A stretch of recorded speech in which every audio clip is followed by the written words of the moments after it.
Hello, Hockey World. Today is Thursday, July 21st, 2016. I'm Russ Cohen from Sportsology. And I'm Michael Agello, and this is the Hockey Buzzcast here on HockeyBuzz.com. And we are pleased to be joined today by special guest Joe Yerdon, the Buffalo-based correspondent for NHL.com. Good afternoon, Joe. Good afternoon, guys. Good to be with you again. Yep, a lot of Buffalo on this call. I've already had that tweeted to me. Yeah. Somebody said there's too much. We've overdone our Buffalo quota, I guess. But whatever. Who cares? Make sure to have your beef on weck on hand. That's all. And your high blood pressure medication from all the salt. Right. All right, well, Russ, before we get started, something popped up on the wire a few minutes before the webcast. I wanted you to mention. Yeah. It's again more speculation about the Islanders and their long-term situation with the Barclays Center. You know, now they have a new owner, Ledecky, and nobody's commenting on it. Like he's not going to comment about this. The Islanders won't comment about this, but there's a story being floated, and I talked about it on this show about 2 months ago, how Willets Point, which would be a very good place for the Islanders. Now, basically, Willets Point is essentially Citi Field, but on the outskirts of Citi Field, there are a lot of chop shops and areas that could get cleaned up. And if they do that, the Wilpons own all that land. New York gave it to them. Bloomberg, I believe, gave it to them. And so it hasn't been developed. It was supposed to be a hotel. It never was. And so it's sort of ripe for something like this. And I still think this is a long-term possibility. I think when these stories come up, it probably does give pause for Prokhorov to sort of see maybe what he could do for the Islanders to fix that situation. I don't know if he could fix the sightlines. The best thing I could tell you about that is, and I hadn't seen a game there last year. I've just been there for a concert. It's a great building. I do understand that there's, problem with the sightlines. But I'll say this. At the very beginning, there were plans for a multi-purpose place. Charles Wang wasn't interested and didn't get back to him in time, so they changed it. Now, all these years later, they wish they had, probably accepted that and gone with it at the beginning. So you could partially blame the Islanders for this, and then you could partially not blame the Barclays Center because they had to sort of move on. It's not their fault. So I don't think they can do anything to fix the sightlines. That's my basic point. Now, Joe, I haven't been to Barclays. Maybe you have, and if you have, maybe you can explain how the sightlines are there. But I mean, I remember back when Toronto was planning on moving out of Maple Leaf Gardens, when there was still that debate about them going into the ACC or not. The ACC was being built as a basketball-only facility, and I know that when they decided to move in there, they went in and they changed the design of ACC so it was more friendly in terms of sightlines for hockey. That clearly wasn't done at Barclays, and I've heard a lot of complaints from people that Islanders fans are not pleased with this arena. Yeah, I unfortunately haven't had a chance to visit the place myself, but going back to Russ's point about Charles Wang, not jumping in when they were building the place because he was and I don't know if the timeline works out the right way, but I believe he was still trying to get stuff with the Lighthouse project going. He was. Okay, so I mean, I can't fault Wang for not having that as like his plan B because he was all about trying to get that whole project done. And when they wouldn't allow him to spend his own money to build the whole thing, then they tried to do the whole tax, have the taxpayers do it. I mean, that was a boondoggle from the get-go, right? When they told him they weren't going to let him build his own thing. But with this situation, I mean, it's always felt like it was a temporary setup in Brooklyn for the Islanders because the building's not made for it. I mean, you look at how long the Coyotes stayed at America West when they first moved out there, and that was not a hockey-friendly building at all. And we obviously have seen what has happened with that since with Gila River Arena in Glendale, and now this whole thing with them trying to get back to Phoenix or to go to Scottsdale with a new building. But this thing with the Islanders, I mean, I've heard some wilder, crazier stories out there, and I'm sure, Russ, you've heard them too, as far as what the future timeline might be for how the Islanders do this. And I mean, this is just going to be one thing that's going to come up. And I mean, at least this is a solution where the team stays where the fans are. The team stays, nearby. Queens and Long Island's where the Islanders should be. I mean, Brooklyn's a nice place and all, but that building, it's not a long-term solution. No, I agree. And look, they're making more money now, so there's no argument there. There's plenty of, luxury boxes and all those other things, plus what Barclays pays them to be there. Right. So all that's working out. Charles Wang did a great job getting the rink in Eisenhower. So no matter what, they're close. Their practice facility's close. That's a world-class facility. I've been there. And so, at the end of the day, it'll work itself out. But I think Wang probably could have had this as a plan B and probably could have corrected this in time. But you're right. He was all in on the Lighthouse, and he is a real estate guy at heart, a developer at heart. So that's probably, he was thinking he was probably going to get that. It's the way it works out sometimes. But the Islander fans, unfortunately, are the ones that are sort of left in the lurch, like they don't get exactly what they want. They don't lose their team, but, they don't get exactly what they want either. Well, I mean, it's like it's like the situation that happened with the Bills a few years ago, where a game is being played up in Toronto. Sure, you didn't lose the Bills, but you instead of having 8 games at Ralph Wilson Stadium, you were having 7. And if you wanted to go up for that 8th game, you had to pay through the nose. Now, Russ, was it earlier in the week we heard this proposal or whatever it was about them, the Islanders possibly playing games at a refurbished Nassau Coliseum. I mean, this is just all like lunacy. It's like either stay at Barclays or build yourself your own arena, but don't go back to the place that you bitched and moaned about getting out of for a decade or more. Yeah, I mean, I don't know how Joe feels. I said it the other day, but I'll say it one more time just because I'm from the island and I kind of understand the Long Island mentality. If you give them 6 games out there, those fans that had dropped off and didn't go to Barclays because they didn't like it, they'll buy those 6 games, but you're never going to see them at Barclays then, never. And there'll be some other fans now that will decide, hey, I can get 6 games there. Now I don't have to schlep to Barclays. Yeah, no, I look at that the same way. I think that's trying to split the difference. And when you're doing that with a fan base that's, probably not too happy about being stuck back on Long Island and then having to, take an hour and a half, 2-hour train ride to try to get down to Brooklyn. Yep. If you give them 6 games a season to play out there, you're not going to see them come to town because they're just going to wait it out and pack out the Coliseum for those 6 games and then call it a year. And then, maybe during the playoffs, maybe you twist their arm. It won't work, but maybe you twist their arm into having one of the playoff games in a series out there, which is never ever going to happen. Right. Well, okay, let's start with the Sabres since Joe, I'm occasionally at Sabres games. You were at the development camp, the recent development camp at the Harbor Center. A lot of noise about Alex Nylander, the Sabres' first-round pick. Obviously, I covered the Leafs, and William Nylander was really impressive in his first go with the Leafs. A lot of talk about Alex Nylander, possibly making a bid to make the Sabres as an 18-year-old. I mean, what did you think of his, play at development camp, and what do you think the Sabres have in mind for him? Well, I think he was a pretty steady guy. I don't think he was a guy that really totally blew you away with what he was doing. It was a bit different in that respect when you think back to Eichel and Reinhart last year, where Reinhart very clearly took another step forward and he looked like an NHL player, and Jack had all the skills and all the flash and everything that you're like, all right, well, this guy's going to be here. I think with Alex, you look at all the shootout stuff, and he was brilliant on those. I mean, that's a nice talent to have. It's a good weapon to have in your bag.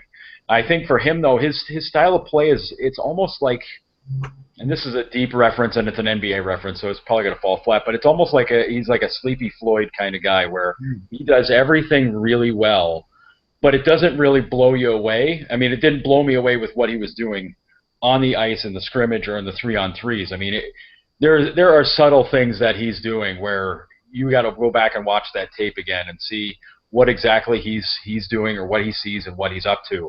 But I mean, the talent is very clearly there, and I think for him, I can't see the Sabres sending him back to Mississauga. I can't see them sending him to Sweden. I think he's going to be in Rochester. I think they're going to let him do his thing there, get it figured out. And, if he runs into problems in Rochester, well, you can just always send him right back to Mississauga anyhow. Right. So I think the Sabres are in a great spot with the options they've got for him. And if this is, it almost makes it a great move for them to draft him because they have these options. So they're not kind of stuck with a situation where it's, he's either got to make the team or he's going back to juniors.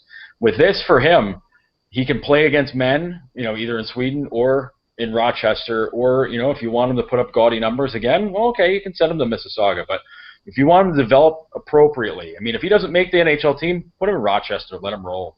Well, that's what they did. That's what they did with Gergensons, because they had that option.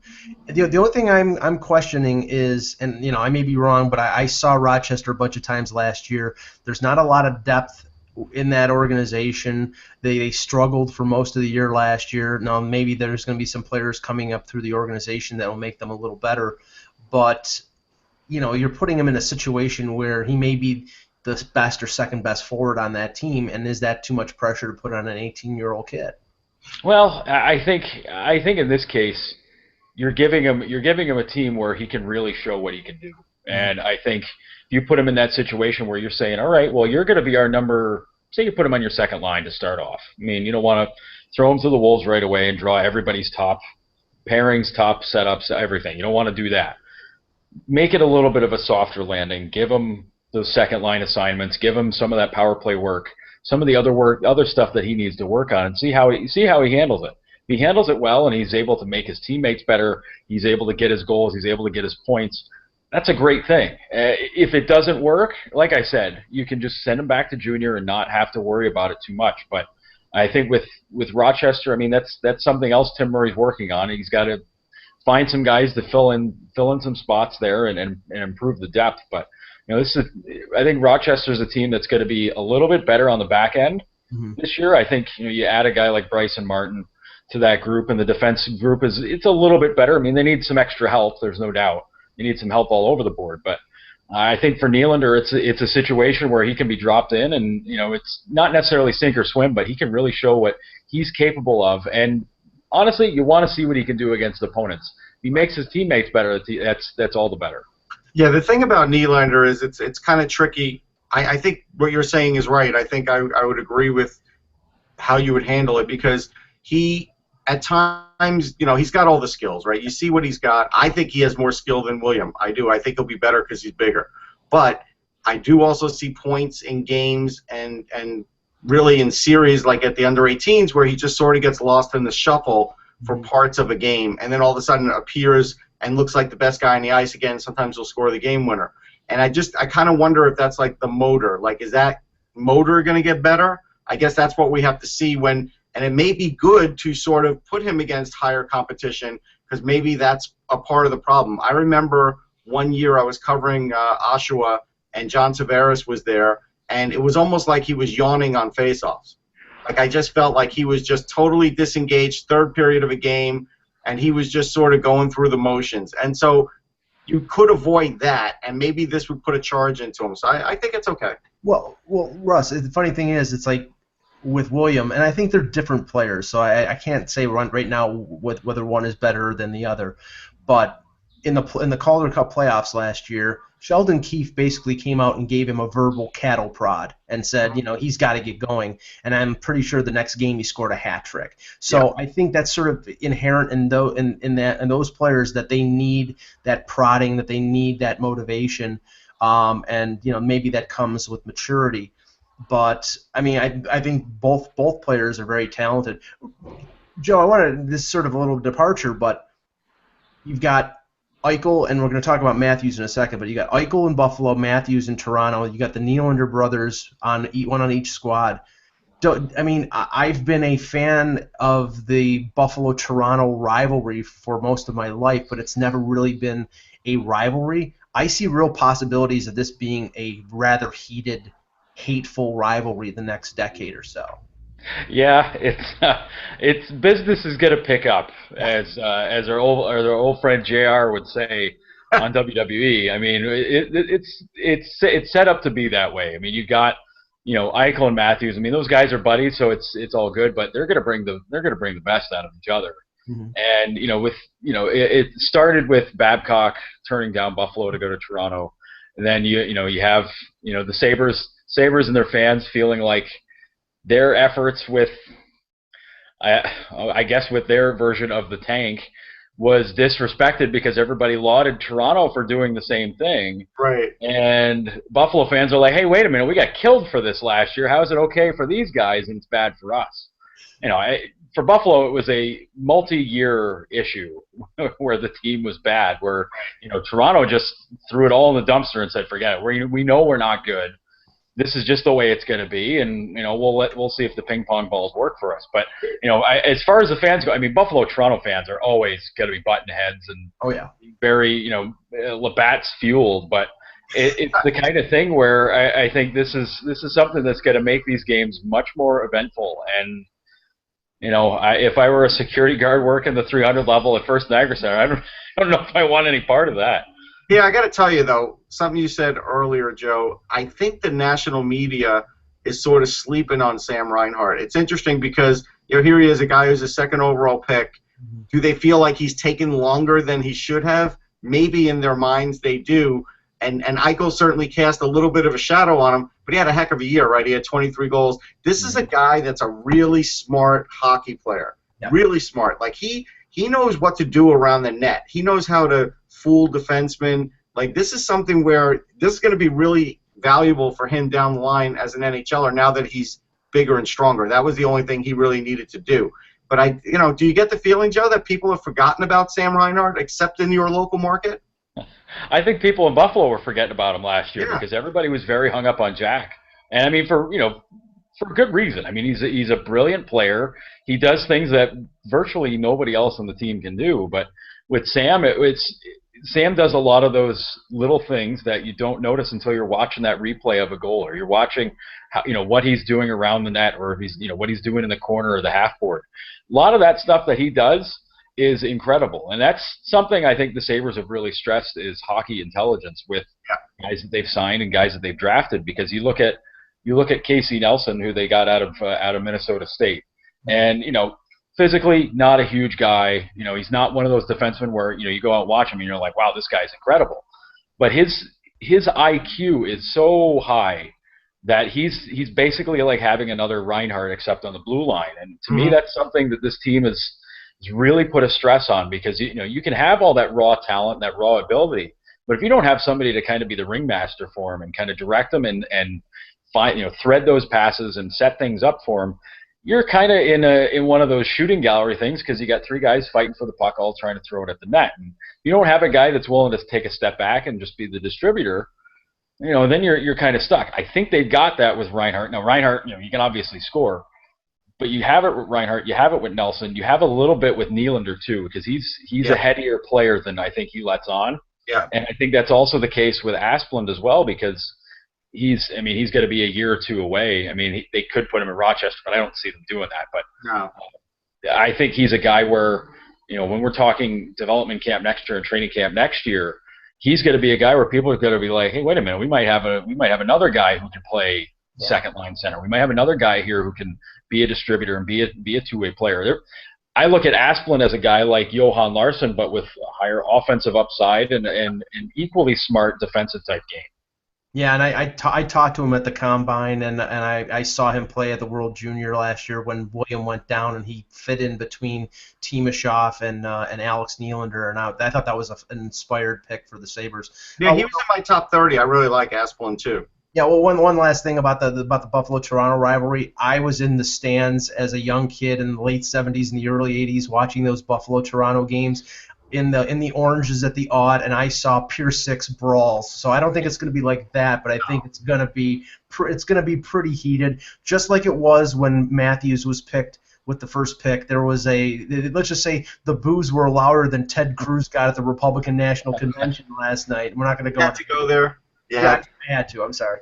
Okay, one last thing about the Sabres, Joe. A lot of Sabre fans think there's like one shoe left to drop with this team, that there's maybe a trade out there. And I know they haven't signed Ristolainen into the extension yet. Gergensons is an RFA.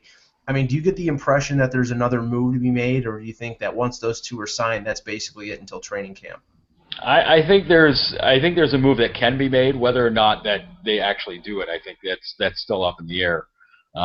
There's a lot of questions with this team. I mean, the depth isn't great, because once you get past the guys that are on those NHL contracts, the call for help out of Rochester, there's not a lot. Right. And I think that's a big problem for him right now because injuries are going to happen. Guys are going to get hurt. And then if you don't have the guys that can fill ranks behind them, you're hurting. And I think that puts a lot of pressure on guys like Justin Bailey and Nick Baptiste and them and William Carrier. I think that's where those guys are going to come into play because they're the next line that comes up. Mm-hmm. But I think with what they're trying to do, I mean, if you want to make room for one of those guys at the NHL level, which, I mean, I don't think you really need to do that.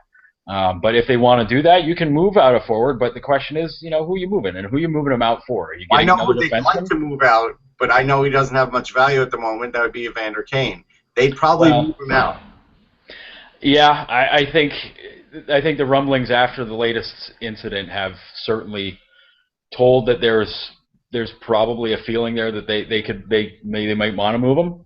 And Vancouver seems like the place where that, it seems too obvious that if you want to give a guy a good home to get, to try to get his head back on straight, send him home is the way to do it. But, Vancouver doesn't really, I don't think they would part with the guys necessary to make it work. Right. Do it, because I think the obvious move there is a guy like Tanev. And I would imagine that Vancouver comes back and says, well, why don't you take Alex Edler? And I don't think that's the guy Buffalo wants to bring back in a deal like that. But right. Yeah, I think, but you have questions. Okay, you got questions with Evander. You've got questions with Tyler Ennis. Like where does he fit in on this lineup right now? I mean, I think that's a big problem. Did you hear any health updates on him? He's apparently all's well. I mean, he seemed okay at the end of the season. At the closeout, the locker cleanout day, he seemed like he was maybe a week or two away from being able to play. But okay. We'll see how he fits into camp. It was pretty clear last season he didn't work with Jack Eichel very well. Whether it was fighting for the puck or whatever it was. But those two on a line together it was oil and water. So at that point, you're basically penciling in. I don't think we've ever had an oil and water line in hockey. That'd be good. They never work, so you got to keep them separated. But I think, but then you're kind of stuck because then it's like, all right, well, you put Ennis on your third line. Well, that seems like a waste. But then you're thinking, all right, well, the only other spot with him is to put him with O'Reilly and Kane on the first line, and then it's like, well, then you're putting Kyle Oposo with Reinhart and Eichel, and then maybe you got Reinhart playing offside, maybe you got Oposo playing on the left side. I mean, nice problems to have, but you got to know what Tyler Ennis is going to be able to do next season. I think that's something they got to find out real fast, because if it doesn't work, then you got to move him, and at that point you're selling really low. So I think there's a lot of things that can be done. It's just a matter of what they decide is an absolutely pressing need. I mean, you're looking at a situation right now where I guess, maybe Justin Falk or Casey Nelson is your number 7 guy, which, I mean, you don't want Nelson to be sitting out every night, and Falk is, he's basically built to sit every night. But you don't want him to be in the NHL just being a roster holder. So there's some things they could get figured out here, but I don't know. I think to pull the trigger on one of these moves to make it happen is a little harder than it is. My last thing on the Sabres, because I wrote about it maybe like a week or two ago for another website, Ullmark is an interesting guy because it looks like he could be the backup, but then they have Nielsen. The interesting thing was it seemed like Ullmark did better at the NHL level than at the AHL level because he didn't like the ice in Rochester. He actually complained about it. It's true. It's true. He was not a big enthusiast of the ice at Rochester, but you know what? He's one of about 1 million guys that are fans of the ice there. So you're dealing with it. Everybody else is dealing with it. But I think Linus's problems were, if it was a mental check down for him, then you got to get over that. That's up to the goaltending coaches to get him, to get that out of his head. But it's also a question of, the guys in front of you too. And, Rochester at the end of the season, even with calling up guys like Gooley and them to end the season, didn't do very well. They didn't play very well. It was very uninspired hockey that they were playing because they were out of the playoff race, with about 3-4 weeks to go. So, it's one of those things where I think everybody just kind of mentally checks out and says, all right, well, maybe we're going to get our chance to get called back up again, to Buffalo at the end of the season. And it didn't really happen. Only a couple of guys were really in line to be promoted, and one of them broke his hand in Carrier. So, I think for them, I think for Linus, it's a big year for him. He's got to have a huge year in Rochester. He's got to, if he wants to prove that he can be the NHL guy, he's got to prove it right away. And I think the way he played in Rochester to end the season was, it was honestly terrible. I've watched him play a couple of very brutal games at the end of the year. And, if he's coming into camp assuming that he's going to be able to be Robin Lehner's backup, it's a bad mindset to have, because we saw it happen with Andrei Makarov last year, who thought, hey, I'm going to be the backup. It's my time now. And he was one of the first guys out of training camp sent back. So, you got to do your work. You got to do your job. And, at least Anders Nilsson, in his case, is a guy that can push him, and, having a bunch of big Swedes around can't hurt. Well, GM Lou Lamoriello, Leafs GM Lou Lamoriello, did his best to undermine and undercut the talking points of our webcast, because the Leafs PR just announced that Austin Matthews has been signed to a 3-year entry-level deal. The match is over. Yeah. Yes. And Joe, you were up at the development camp for a day and watched I think it was one of the scrimmage days, and saw Matthews, and the way the organization was treating him and the way the fans were looking at him. There's a genuine level of excitement about Matthews. But this thing, even though it's July 21st, I heard people last week in panic mode. Get him signed. Give him anything he wants. Just they're thinking that this is disaster scenario, and he's going to go to the KHL or he's going to go back to Switzerland. Now I think Leaf fans can sort of calm down, because now it'll be interesting to see the details on this deal, but we probably won't find them out for about a week. Yeah, it looks like Chris Johnston had just, not to blow up your seat here, Mike. Chris Johnston just tweeted out saying he got max bonuses, max salary, so he's getting the appropriate contract for the guy taken first overall. It's what this is like, Joe? This is like when you were grounded by your parents during the summer, right? And then a couple of days tick by, and they see your friends come by, and you can't go out, and it's nice out. Then your parents want to go out, and they realize they can't have you go out because you're basically punished, and so then it's like they lift it. They're like, all right, you know what? And Lou was trying to give him no bonuses, and when we all knew he was going to give him max bonuses, because Laine got max bonuses, and there's no way. Well, Laine got $150,000 less, and I'm like, this is not. And Shanahan came out a couple weeks ago and said, this is not New Jersey, this is not Detroit, this is Toronto. When you get the first pick overall, and you cannot do what you did to Adam Larson 5 years ago and say, okay, Jonathan Huberdeau, $2 million in bonuses, pick after Ryan Strome, $850,000, Adam Larson, zippo, nothing. Yeah. If you really want to get off on a bad foot with Austin Matthews, play hardball and try to get him to take no bonuses. Thankfully, I don't know if it was Lou or Brendan Shanahan, somebody stepped in and said, okay, let's just get this done. Well, Mike, you can vouch for this. The way Lou talked about him after the scrimmage in Niagara Falls, the way he talked about Austin, the way he talked about just about all the kids that were on the ice that day, there was no way this was going to drag out. There was no way this was going to go through the summer and go into training camp. Right. This was something that was going to get done. I made light of it on Twitter, but it was honestly the happiest I'd ever seen Lou Lamoriello in person in my life. Big smile. He was all happy. He couldn't say enough nice things about Matthews and Marner and Nylander. Everybody who is under 22 years old that's a Maple Leaf. He couldn't have said enough nice things about him. So maybe Lou's softening a little bit as he gets a little older, but. There was no chance any of this was going to drag out. This is just, having some fun with things, kicking around Lou's reputation for being tight-fisted and whatever. He got everything. And people are already spinning this like, oh, the Leafs blinked. They're like, no, they didn't. They just they signed the guy to who they picked first overall to the contract he was going to get. Right. Yeah. You're right. I know. Okay. It's the daily micromanaging of the Toronto market. That's what it is. Thank you. And reporters have to report whatever's out there. And there was an article yesterday in the Toronto Star. Kevin McGrand was a good reporter, and he was quoting an unnamed NHL source that says, what's going on? What are they doing? This is Lou. It's mid-July. It's not training camps, and this is not. We're not like we're at the World Cup, and reporters are asking Austin Matthews about his contract status. They actually signed Austin Matthews earlier than they signed Mitch Marner last year.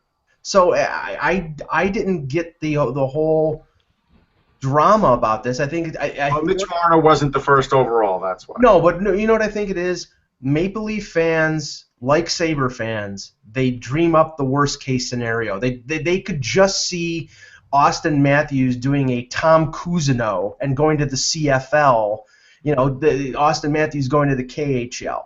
They could see that because I think thankfully Matthews was the #1 overall pick, because I think there are other players that over time could really get bothered and crushed by that daily pressure of being the #1 overall pick in the Toronto market, because the fans cause it. They don't realize it. They don't mean to, Right. but they cause it.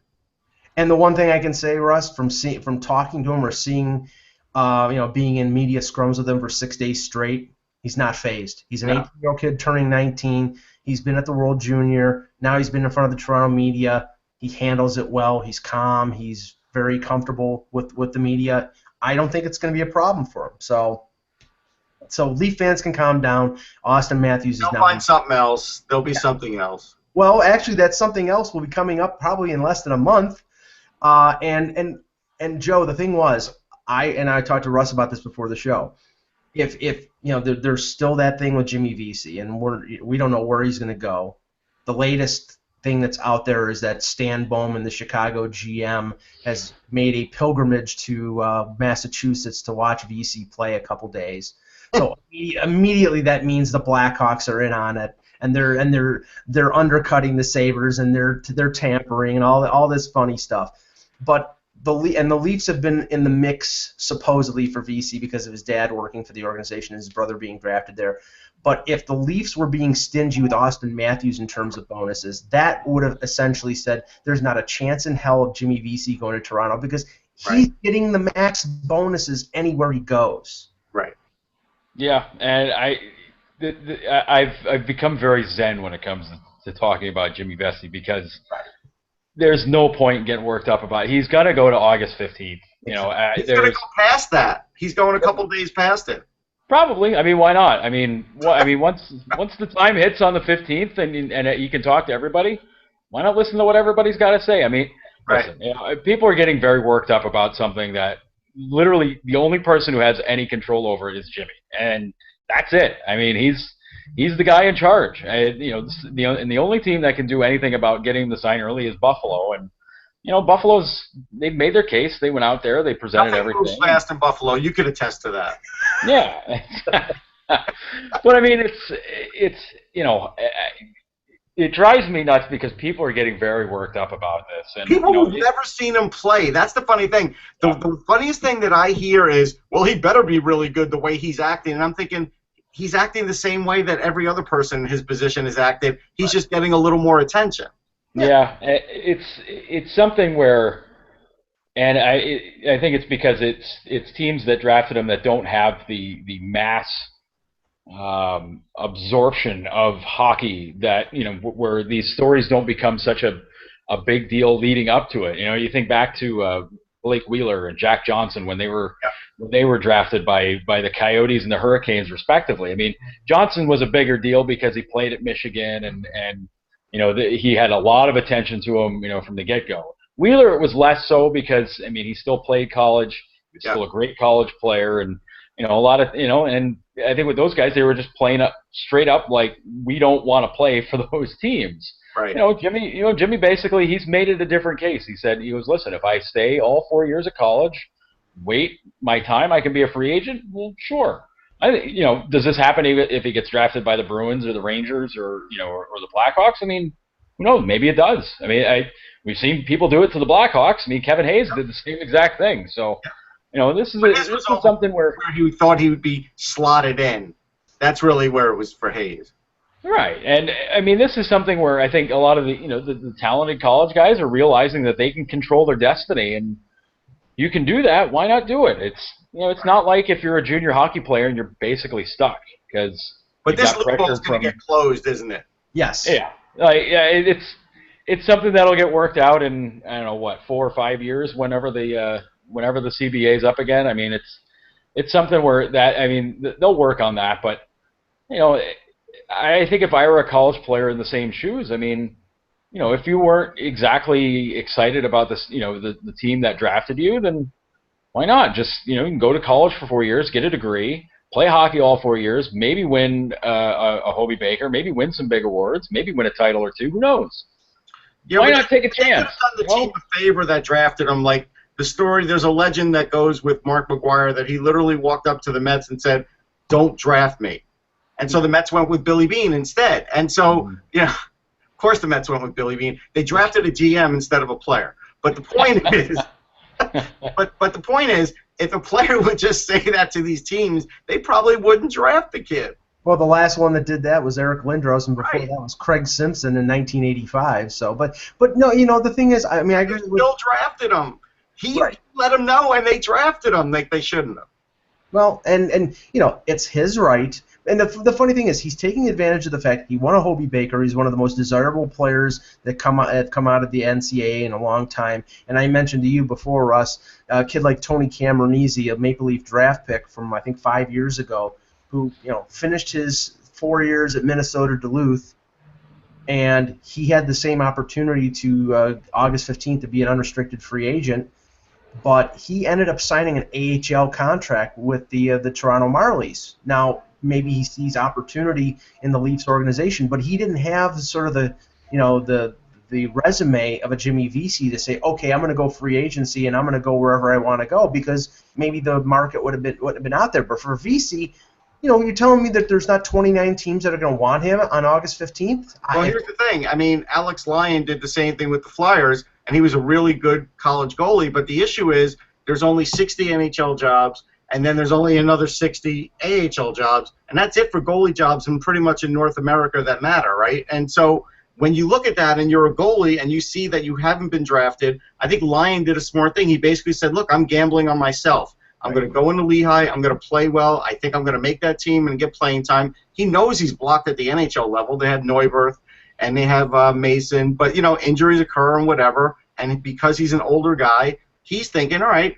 let me get into season here. If they find me valuable, they'll sign me, or I've just gotten better and someone will sign me as an NHL backup. So I think it's a smart thing, and I think more college players are going to have to do that. Because there's just no, not everybody gets drafted. It's just, unless they go back to 9 rounds, they're not going to do it. And for some of these college guys, it's a little different because they are older, because they spend a few years playing, junior hockey, not major junior hockey, but they play junior hockey until they're 19, 20. Then they go to college at, as a 20-year-old freshman, which is already, that's an issue at the college level as it is. But, when these guys, they get to their sophomore, junior years, and the development part of them becoming players is basically over at that age. I mean, when you're 22, 23, you're not going to become a better than you are at that moment, probably, because that prime window is coming up soon. Right. And you've got to make a decision. So if you have an offer on the table from a team, you're undrafted, you go.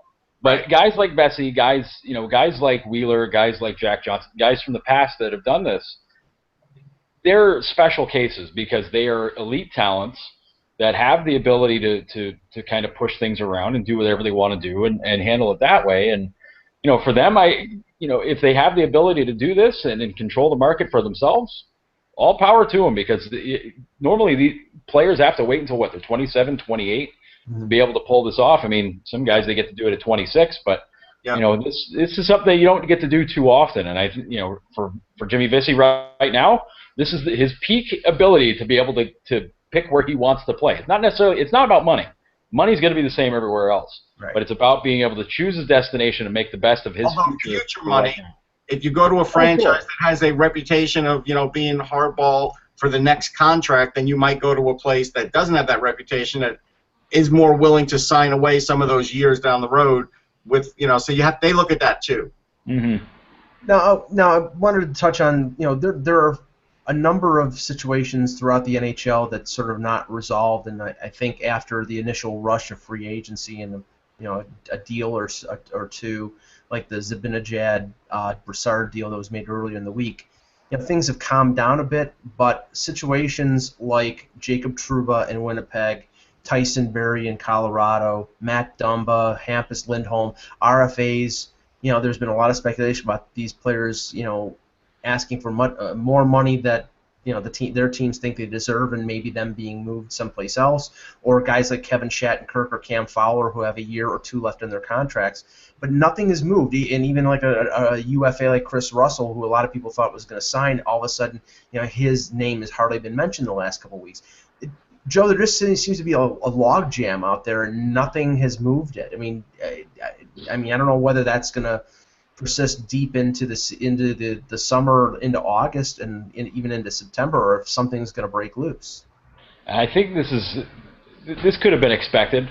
I think that initial wave of free agents, I think everybody was counting on them to be jumped on quickly, and I think a lot of people did anticipate a guy like Chris Russell would be going sooner than this and not be waiting until late July and still trying to figure out a destination. But I think this is something where a lot of teams that have started to fill out their own ranks with guys under team control with cheaper contracts and trying to fill out those lower parts of the depth chart with guys that are easily movable up and down the organization. I think that's a big part of it, because you have, I think if you take a look around at the depth charts of a lot of the teams in the league right now, you could probably fill them in pretty close to what it's going to look like on opening night, with a handful of exceptions here and there. But when you're looking at a guy like Chris Russell, and obviously he's not an analytics darling. He's essentially like the Western Conference Dan Girardi, I guess.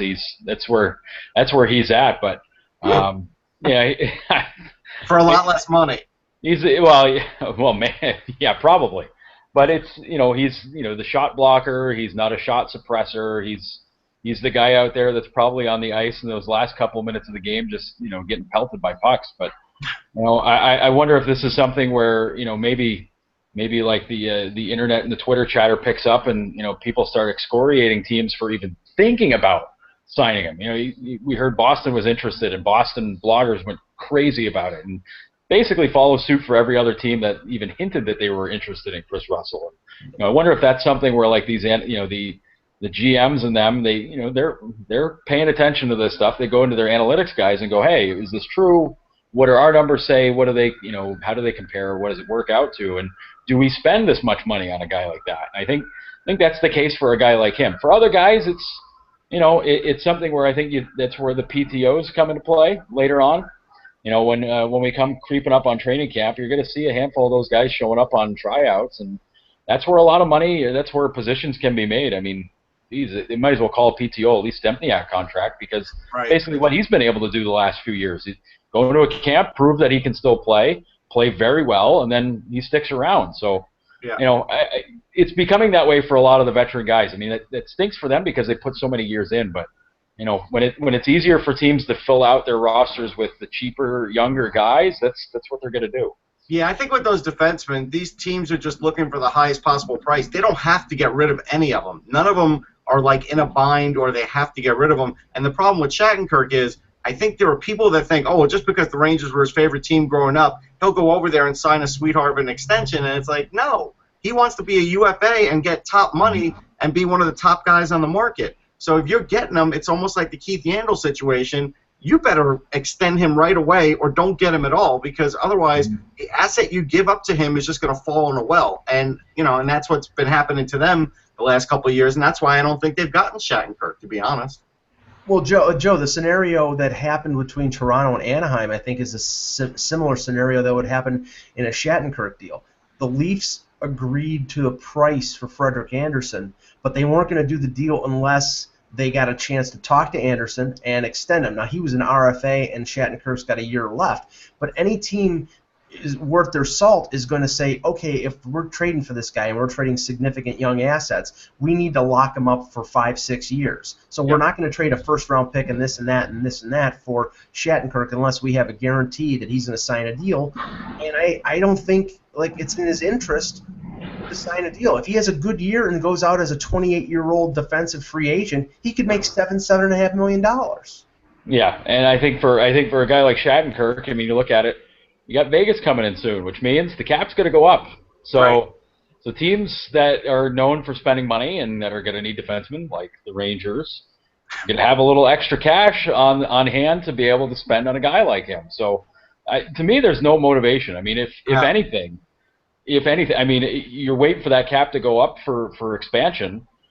You wait maybe another year. Maybe you sign a 1-year deal and say, listen, I'm intent on going UFA. I want to get my money. Right. And teams probably might not want to do that, but if that's what it takes, so be it. But like, I think that's a situation where I think St. Louis might be over a barrel on this, because it turns into a situation where if they need to move them, you almost have to wait till the deadline to do it to make him a rental and try to get whatever you can, because I can't picture a team paying a huge price now, knowing full well that he's not going to sign an extension. No, and everybody saw what happened with Yandel, and that was sort of the scenario I figured was going to happen. But you never know; things could happen. And now teams are, in this day and age, can't afford to do that more than a couple of times. But Yandel had a year left when. No, I know that, but even with that year left, that was the big selling point. And it's like, well, you gave up a prospect and a lot of picks for that extra year, and then that extra year, when that fizzled, turned into nothing, and they didn't get good value back. Now, the other thing that's popped up this summer, and to me, going forward for general managers, this is a big concern. The preponderance of signing bonus in these recent contracts, deals like Lucic, Oposo had heavy signing bonus, Stamkos, Jamie Benn, people consider this basically buyout protection, because when they go to if they want to buy out these players deep into their contracts, that amount is not able to be spread out over double the amount of years. So, but teams are going to put themselves in trouble in the sense that they're signing deals right now that unless they can find a trade partner, they can't get rid of off of their cap, and they're really restricting themselves down the line. I mean, a lot of people, Joe, criticize the Maple Leafs for doing this with David Clarkson, and nobody has learned the lesson. I mean, do you understand? I mean, I don't understand why general managers are going down this road.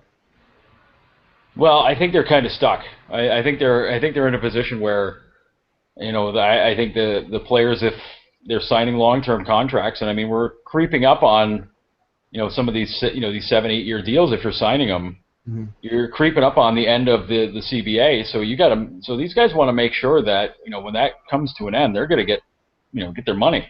And I don't blame them for doing that, but it's it's stuff like this that's happened in the past where it seems like they've either created or stumbled on a new loophole for teams to be able to use and to be able to get these guys. And I think even when you look at Ryan O'Reilly's contract last year, that's the same kind of thing. He's huge bonuses, and his actual salary per year is like $1 million a year, and that's something where it's a savvy move by the agents and the teams to be able to do it, but the teams and the owners are going to come back screaming about it later on, and because it does feel a little circumventy in a way. I guess that's a way to put it, but I mean it's not lowering cap hits, it's not doing anything too goofy, but it does make it a little easier at the end of those contracts that if you need to move these guys and somebody's going to take on that cap hit, softens the blow for them pretty easy, because they're only paying them a handful of cash comparatively with what the contract is. And that's what I was going to say. Like with Brassard, it made him much more tradable, because Ottawa's like, well, we don't want to pay this $2 million bonus. And the Rangers are like, okay, wait till Thursday, we'll pay it.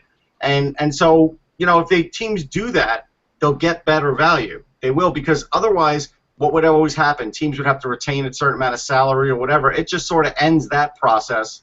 And now, but you have to wait till a guy's within the last couple of years of his deal. That's the thing. Like next year, or even at the deadline, Rick Nash will be a lot more tradable, because 7.9 for like a season and a half. All right, that's not so bad. Or even just 1 year, then that's more livable. Brassard's only got 2 more years left, but that first 3 or 4 years, no one's going to touch a guy. But those last couple, then it does make them more tradable, where before you were just outrighting these guys. And again, this is why I always told people Girardi was never going to get bought out. Who are you going to put in his place this year? You buy the guy out, he's going to get a job somewhere else, and then you've got to replace that roster spot, and you're paying him. Teams are very reluctant to do that unless they have someone to absolutely replace them. And so I think the Rangers, a year down the road, will be in that position, and then they can do it, and then the blow is not as bad either. Yeah, I think that to me is a spot where you look at Shea Weber's contract, and funny how all that bonus money got paid out so hard early on in that. I mean, that was the Flyers doing, but Nashville agreed to it. Yeah. So all that bonus money gets paid out in the beginning, basically half of his contract almost. And, the bonuses are, essentially whittled down to almost, even par now.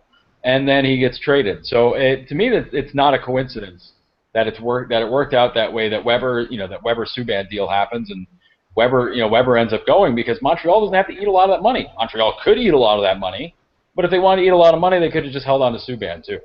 And Nashville's in deep trouble with that contract because of the cap or capture penalties. I think I saw a figure that it could be as much as $24 million as a cap hit on Nashville, depending on when Weber decides to retire. And there's some people who say that there's sort of like an unspoken word here that when Weber is ready to retire, that he gets traded back to Nashville so they can avoid the cap or capture. And let me ask this question, because it seems like it's a connecting of the dots kind of thing. This little bit of an ownership situation that they have in Nashville, where there's this lawsuit. I wonder if moving Weber makes that easier for the eventual payout, because this guy's going to get something, right? And so I just kind of wonder if they sort of eased up on finances there a little bit, knowing that, hey, at some point this case is going to settle and we're going to have to, settle with our former partner. Yeah, maybe. I mean, you're still taking on a giant contract on the other side of it too. I mean, yeah. I don't know how much. I don't know how much of Subban's contract was bonus money, but you're still taking on a ton of money. I'm guessing. Yeah, I've tried to stay away from owner drama stories. Yeah, me too. Possible. Kind of burned myself out on them the last 5 or 6 years. Yeah. Couple quick things. Joe, the World Cup, it starts on September 17th, runs basically through to the beginning of October. The training camps will open up in late August. I'm not picking up on a lot of excitement or anything. It's just sort of like a lot of fans that I talk to are like, okay, let's get through this and get through the training camp and let's get the season started. It's not like the Olympics where they're like, okay, I'm really excited for this. There just doesn't be like, okay, let's just get through this. And I hope our players don't get hurt. Well, I think with the Olympics you have the built-in excitement because the season's going on before the Olympics happens.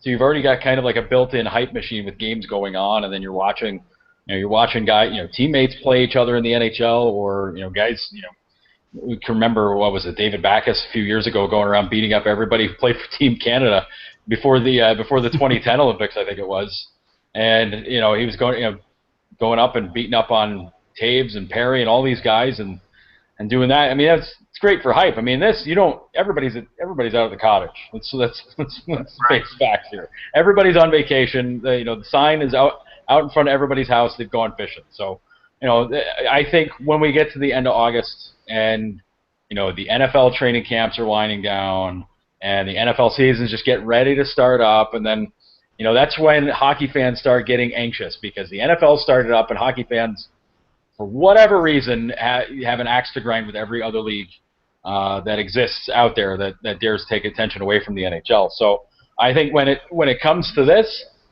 people are going to be getting anxious right around the right time, and I think that's going to help things out. One thing that's going to drive people crazy though is when they go to see, if they go watch a preseason game, that probably a lot of their guys aren't going to be there. I mean, I've already seen signs of the Red Wings facility where they already warned people buying tickets for training camp. They're like, listen, these 7 to 8 players aren't going to be here, so don't be fooled. They won't be here. I think about Buffalo, you're not going to have Eichel, Leonard, and Ristolainen there. So those are 3 pretty important guys as far as storylines go this season that you're not going to be able to watch, until those teams are eliminated. So it's a little bit of a bite for training camp, but I think the way most people view training camp is like, let's get this over with. Let's get to the season. Toronto's not going to have their number 1 pick. They're not going to have a couple other players, and they're not going to have their coach, and they're not going to have their building. So they're going to be playing in Saskatoon and Halifax and St. Catharines and Hamilton. It's going to be a traveling show for the Leafs. So I think they're actually the team that is sort of hit the hardest by this and sort of unseated by this. But I detect no excitement. I don't. Right. Yeah. Exactly. I don't detect any. And then the other thing is, so Subban's deal, he's got a $2 million bonus this year, a $2 million bonus next year, none in 18 and 19, none in 19 and 20, and then two $6 million bonuses down the line. I think that's a very friendly deal if you're sort of looking to recoup some finances. So I think it did play into it, Joe. But, yeah, as far as the World Cup, maybe people in Europe would be very excited about it. Nobody in the States seems to be all that excited about it. Russ, Joel Eriksson-Ek, Minnesota first-round pick from 2015. Some indications that he may challenge for a job with the Wild this upcoming season? Yeah, I look at it. I saw that he gained 15 pounds of muscle. And so he's been playing in the Swedish Hockey League for a couple of years. He's been playing a variety of roles and actually played a lot of fourth line in there because a lot of times you're playing with a lot of veterans and you get whatever playing time you can get. You know, if you think about it, even though he's only 19, he could be a perfect guy to come in and play a bottom pairing, you know, a bottom line role, whether it's third line center or fourth line center. He's used to doing it already. He's a good two-way guy. He actually skates great, scores down low. This is a very the only thing missing from his game was the strength part, and now that that's there, he is going to challenge for a spot. Most likely he'll end up in the AHL, but you know, it all depends. I think there's going to be injuries in the World Cup of hockey, and for a kid like that, that could be his ticket to make it the big club. And you know, I think back to I think back to World Junior Camp last summer, where two of the guys that really stood out for me for Sweden were Forsbacka Karlsson and also Eriksson-Ek. And Eriksson-Ek impressed me because of his size and his ability to work in the corners. Yep. To me, he's a guy that he's got those little things that coaches go gaga for when it comes to doing those things in your own end of the ice, and also doing them in the offensive end when you're fighting for pucks and you're doing all that stuff. And he still has that tremendous amount of skill. I think he's a guy. You know, Russ, I'm glad you had like the clairvoyance to kind of look at this and see. You know, we read a story from Dan Myers about him, and this is a guy who's to me he's a player to watch when Wild Camp opens up, because there's a lot of potential there. And you know, we've certainly seen a lot of foreign players in Minnesota really be able to jump up and grab things by the horns and just go with it. And he's the kind of guy where, you know, you look at their setup at center and it's like, okay, you got Mikko Koivu, you've got Granlund, but it's like, is Granlund a better center or is he a better winger? Like, you got guys with those kind of questions around him. He's a face-off guy too. That's another thing. Yeah. Yeah, and he's a very intriguing guy for them. I mean, if he ends up in Iowa to start the year, I mean, that's fine. But he's a guy that I think could be one of those sneaky, impressive guys who winds up getting those 5th, 4th place votes on those Calder ballots. And finally, Brad Richards, who has been talked about on Buzzcasts, webcasts, and any other thing on Hockey Buzz for many a year, retired yesterday. 1,126 career games with 5 teams, 298 goals, 634 assists for 932 points. He won 2 Stanley Cups with Tampa Bay, and Chicago made the final with the Rangers and won a Conn Smythe Trophy. I don't know if those are Hall of Fame numbers, Russ, but what do you think? Hall of Fame? I think he'll be looked at really favorably when that time comes. I think he won't be a first ballot guy, because I think it just seems like now in the Hockey Hall of Fame they've adopted the Baseball Hall of Fame ridiculousness that, you know, to be first ballot you almost have to, you know, be the best player ever. It's just they just don't like first ballot guys very much. But if it's a weak year, you never know. Hint, hint. But the thing is, I like Brad Richards. I don't think Ranger fans ever disliked him. I think they just disliked the contract. Right. He's a good guy. He was always a great interview. The most interesting thing I found out about Brad Richards was a couple of years ago in the Winter Classic that he had bought a home in the Hamptons. And I knew the minute he did that, this was coming. 1 contract more, 2 contracts more. Let's go to the Hamptons in the summer and wherever you want to go, you know, PEI in the winter. And is there really winter? And that's it. And I think that's what he had been planning for. And I'm happy for the guy. I think he was a heck of a player. I covered him in both cups, and he was always a great player. He just, you know, like I said, it was just a bad contract that followed him. Joe, Hall of Fame or not for Brad Richards? I think so. I think he's going to be a guy that's going to be a good test for the modern stat level when it comes to judging numbers for the Hall of Fame, because I started thinking about this because I mean we still have a handful of guys that have that existed in that first the end of the lively puck era, then made it through the dead puck era, and then into whatever the heck you want to call now. Right. You think of guys like Solani and Yager who were just otherworldly type talents, but Richards was a guy who basically started in the dead puck era. Yeah. And and you could basically call this era the dead puck, the continuation of the dead puck era, because nobody scores goals. But this guy's been able to pile up points, and he's been able to do it his entire career. And to me, he's a Hall of Famer. And I had a chance to watch him in person in a preseason game in Syracuse back in 2001. Tampa Bay played Columbus because Columbus was Syracuse's NHL team. Yep. And it's more of a Matthew Barnaby story than it is a Brad Richards story. But Richards was flying up the wing with the pocket. I was impressed by his speed and everything. Seeing him, first blush, before his first season in the NHL, and a guy in Columbus named David Ling, who if you know the AHL, you know David Ling, and he was a tough guy. He left his leg out there and tripped him up. A knee-on-knee hit could have been awful.